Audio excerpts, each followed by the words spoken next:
Welcome to another installment of This Is Not Normal on the Political Drain podcast with Drill Sergeant Doug, aka Admin Doug, a U.S. Army veteran, teacher, musician, and family man from Jamaica, now fights for justice and democracy through commentary and humor. Follow him on YouTube at Political Drain and at Sons of Liberty Official as Drill Sergeant, aka Admin Doug, continues to protect our freedoms. When somebody can give you $250 million, I think that we should give her the opportunity to say hello. And Miriam, make it quick, because $250 million is not what it used to be. Okay?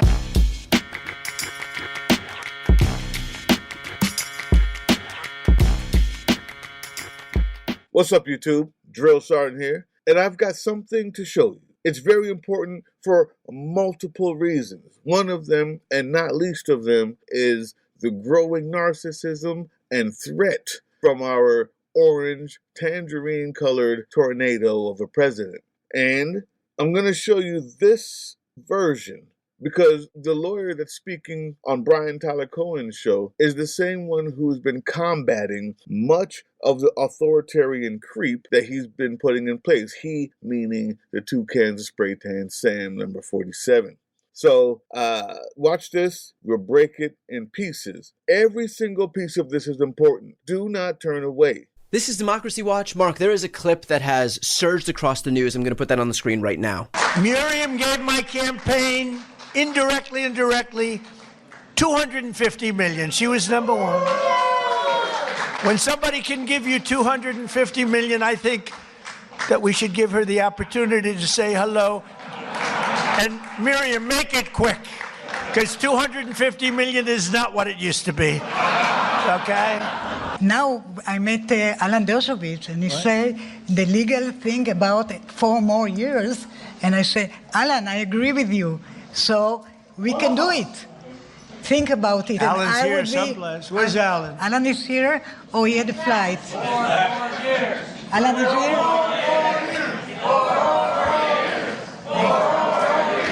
About it. Thank you. Maybe I will be the first one who told me, or second. Yeah. She said, think about it. I'll give you another $250 million. I will give. Yeah. So it is not lost on anybody watching this that he means that. Obvious. We know that here. Many people still don't, though. And we're going to get into that as this story goes on. But there's 3 things I need to mention. Number 1, what you're seeing is an old, delusional narcissist who believes he's still going to be alive then. And if he is, yeah, he does mean it. Number 2, $250 million isn't what it used to be when he said that. Because $250 million used to be about 25% of Donald Trump's net worth, almost $1 billion. Today, after 1 year in the presidency, Donald Trump is now worth over $7 billion. So, yeah, it's not worth what it used to be. To him, it's only about 2.8% of his net worth. So it's not worth what it used to be. And he meant that. $250 million used to be 25% of his net worth. Now it's 2.8% of his net worth because he's gotten rich while in the presidency by being president and nothing else. Number 3, what you're seeing here is a monster. A monster. He's an authoritarian monster. He says it out loud. I'm taking money, transactions, things that he used to say that you had to find on private videos in Mar-a-Lago that people were secretly taping when he was telling the oil manufacturers that he was going to make them billionaires if they give him $1 million or whoever gave him $1 billion or whatever, the amazing amount. But he didn't want that to get out. Now he's unfettered. Unchained. Now he is out of the cage. He's a monster. And whatever you think is the lowest point, whatever you think is the worst, it is not. Also proven by how he spoke to the woman who gave him $250 million. When somebody can give you $250 million, I think that we should give her the opportunity to say hello. And Miriam, make it quick, because $250 million is not what it used to be. Miriam, make it quick. Even more important, you're watching a room of monsters. This is all in the same third point. The room of monsters. Miriam Edelson said at the end, wait a minute. What I said was, I will. She said, think about it. I'll give you another 250 million. I will give. The transactional nature of politics and your life and your children's life, your husband or wife's life, your grandma or your mother and father's life is a dot on a spreadsheet to all of these people. When he said, hey, she just said she'll give me $250 million if I think about winning again. He said, no. I said, I will. In other words, even she is in business mode, didn't let it go, couldn't laugh it off. By the way, you know this is a transaction I'm talking about in front of a microphone and television cameras that you're making fun of, Orange Man. That's what you just saw there. Whatever you thought was the lowest, whatever has happened so far, that's been low, that's been horrible, is only the beginning. As the monster grows, as his room of transactional monsters accumulate, and as the brazenness of his narcissism and delusion grows, so adversely will our quality of life in government. This is only the beginning. First and foremost, as we have discussed in the past, is there a legal pathway for Trump to be able to run for a third term? No. And I'm going to quote to you from the 22nd Amendment to the U.S. Constitution. No person shall be elected to the office of president more than twice. Okay? That is literally the very first clause of the 22nd Amendment. So I guess it's worth asking here, in what will probably be an inevitable attempt to parse words and figure out some legal maneuvering here, what about, an instance where he's not necessarily elected to the office of president twice, but gets there because of, maybe there's retirements. Again, like there's been floated this idea that he can run as J.D. Vance's running mate, and then J.D. Vance steps down. Maybe there's some line of succession maneuvering that he can do. So I think the closest you would get to that would be that he would run for or be appointed Speaker of the House, who is third in line to the presidency. Right. And that Republicans would win the House majority in 2028. Then the president would resign, the vice president would resign, and he would elevate. That would be the theory, I suppose. But if Alan Dershowitz wrote a book in which that's what he's saying, first of all, what the fuck kind of book is that? Yeah. That's like not even an interesting tweet. Maybe it's a boring article, but if it's a book, there's got to be more to it than that, right? Well, the more to it is that he knows that whenever somebody writes something sycophantic enough for Trump tweets about it, talks about it, gets it onto the New York Times bestseller list, sells a lot of copies. That person in turn gets money, rinse and repeat. Right. But look, this is completely irresponsible. And Alan Dershowitz was once a very well-respected Harvard law professor. And over time, he became a bit of a crank. And, the fact that he became a bit of a crank became a bit of a joke. But at the point that he is floating these kinds of wild-eyed, unconstitutional theories, we are well beyond the, joke crank. Stopping here simply because despite the elaborate claims and the elaborate shenanigans that this guy's talking about, that Alan Dershowitz was talking about, there's something more important that's insinuated here. When he said this guy was once an esteemed Harvard law professor that has turned into this crank because an extra dollar will do him good. Remember that. Remember that the people who were once esteemed, the lawyers, the judges, the people who once, for a fact, even if they weren't on your side, they understood the law, will fail, will turn into stupid people. The law of stupidity. It's all over the internet. Just type that in. And the greatest legal minds of all time will find ways to support and uphold authoritarianism, including the Supreme Court. The laws, the Constitution, the black and white lettering has not mattered. We haven't seen the full Epstein files, so rulings from the judges who interpret the laws don't matter. And the Supreme Court has turned Donald Trump into a king with the sign of a pen. So whatever you thought was the case doesn't matter. That's something that needs to change. In 3 years, when this is over, hopefully before that, but it's going to take a long time, and it's not going to be over because he loses or wins. I just said that. He's going to try again. In 3 years after this fight is done and people have lost their lives and the country is turned into a third world country and we're in pockets of resistance around the country that are struggling to survive after a dictatorship run by white nationalists and racists, and lives have been destroyed after the 3 years of that, because this fight will be long. Get ready! I'm here the entire time. You can join me or fall victim. That's what I'm saying. But after that, we have to figure out how to change that.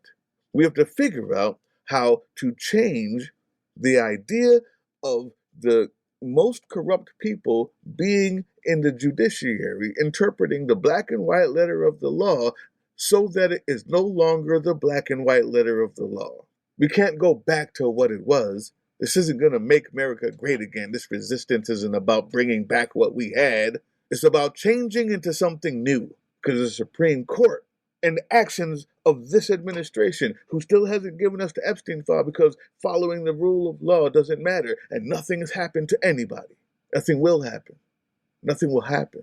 Our best bet is to fight hard until 2026, and maybe we have enough Democrats in there and they can impeach him, and that's a fucking high hope, because they can't even sign the letters of impeachment now.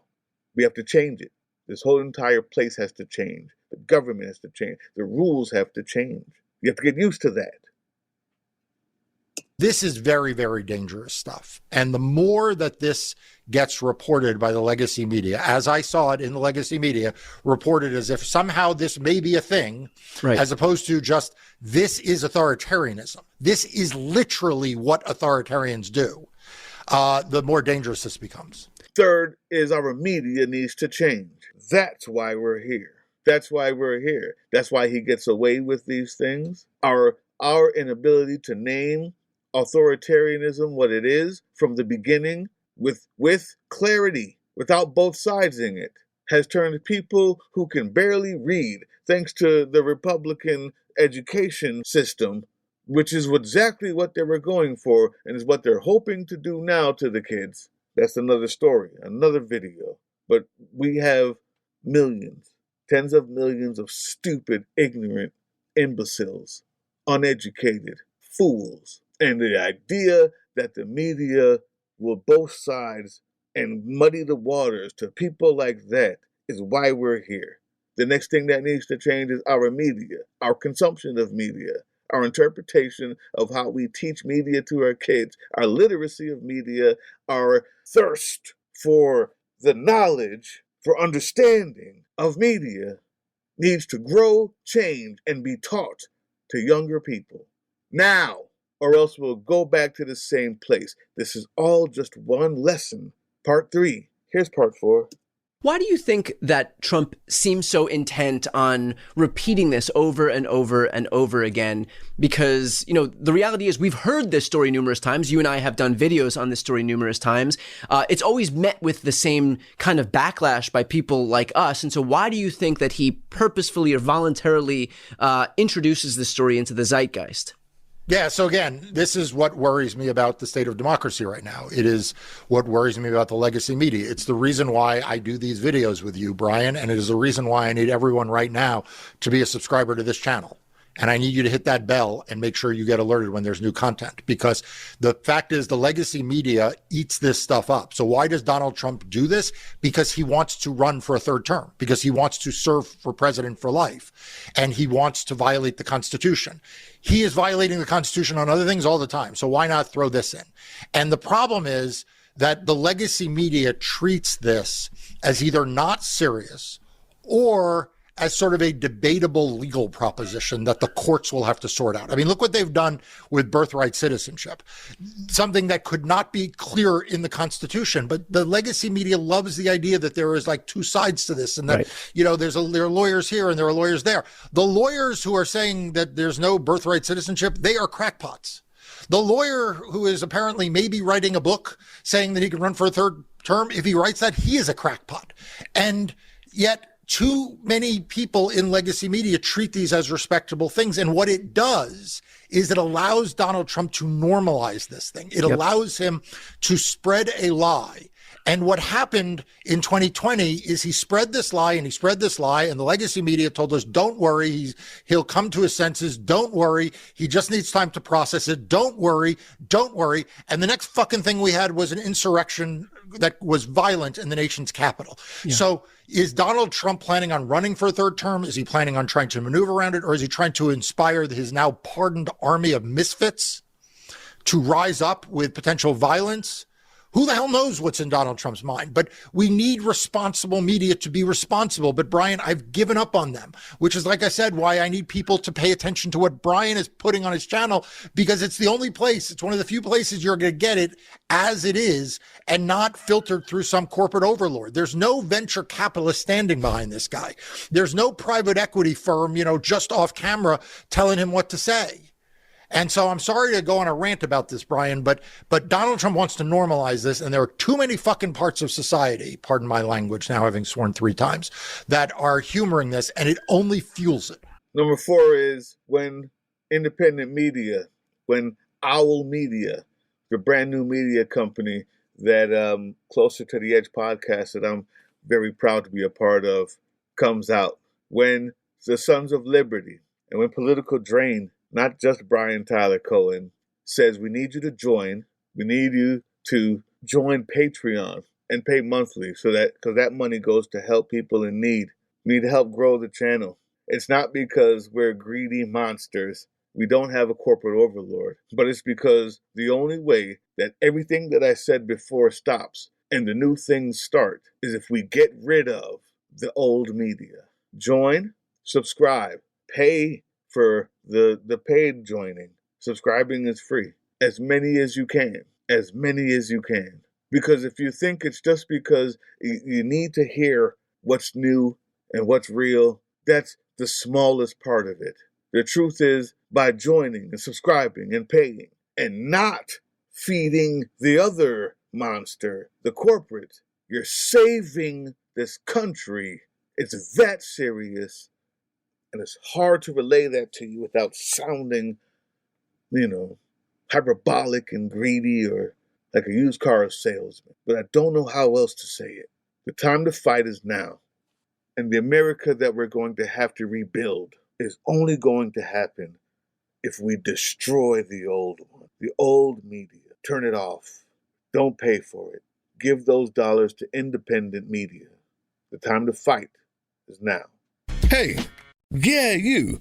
Before you click away to watch someone unbox a tactical toothbrush, let's talk about something real. Political Drain isn't just another content mill. We're a digital front in a very real war.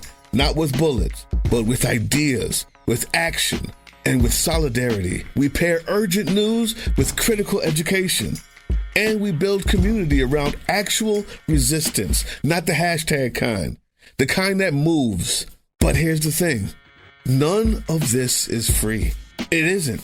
Behind every video is time, labor, research, and some weird guy asking if we're going to pay the hosting bill. And yeah, some of that money goes to things we can't necessarily say out loud.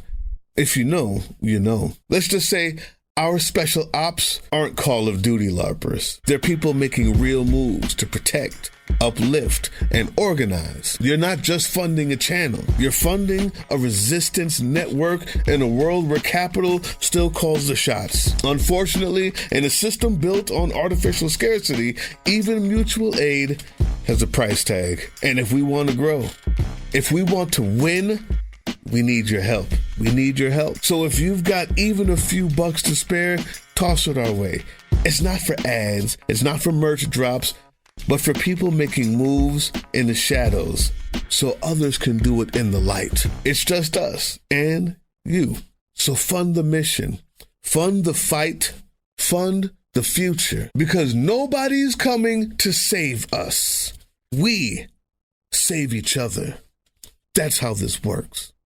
Follow us on all these things you see here, and our link tree is in the description. Maybe even get some merch.